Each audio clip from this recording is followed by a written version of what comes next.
देवता और दानव मुझे आपसे छीनने के लिए तत्पर हैं, एक दूसरे से युद्ध करने के लिए तैयार हैं। हे कमल नयन, सागर से निकलते ही सबसे पहले मुझे आप ही का ध्यान आया था। आपसे क्षणिक वियोग भी मुझसे सहन नहीं होता। हे महादेवी, उपवन के भाग्य में वसंत का सुख सदैव नहीं होता, उसे पतझड़ का दुख भी झेलना पड़ता है। उसी प्रकार जीवन में भी मिलन का आनंद सदा के लिए नहीं छाया रहता देवी, वियोग की घड़ियां भी आती हैं। तो कब बीतेंगी यह विरह की घड़ियां? मैं तो आप ही की हूँ, आप ही के लिए बनी हूँ।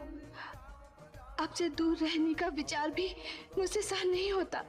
हे महादेवी, इस बार आप मंथन में सागर पुत्री के रूप में जन्मी, इसलिए आप धरती के नियमों के अधीन हैं। मैं इन नियमों को तोड़ नहीं सकता देवी। धरती के सारे प्राणियों की भांति आपके भाग्य विधाता भी ब्रह्मा है। आपके भाग्य में क्या लिखा है ये तो केवल वही बता सकते हैं। देवता और दानव मुझे आपसे छीनने के लिए तत्पर हैं, एक दूसरे से युद्ध करने के लिए तैयार हैं।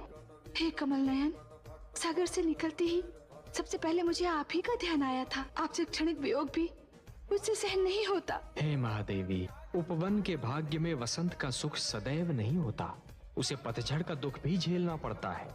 उसी प्रकार जीवन में भी मिलन का आनंद सदा के लिए नहीं छाया रहता देवी, वियोग की घड़ियां भी आती हैं। तो कब बीतेंगी यह विरह की घड़ियां? मैं तो आप ही की हूँ, आप ही के लिए बनी हूँ।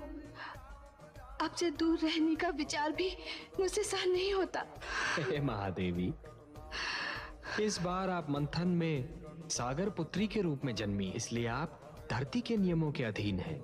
मैं इन नियमों को तोड़ नहीं सकता देवी। धरती के सारे प्राणियों की भांति आपके भाग्य विधाता भी ब्रह्मा है। आपके भाग्य में क्या लिखा है ये तो केवल वही बता सकते हैं।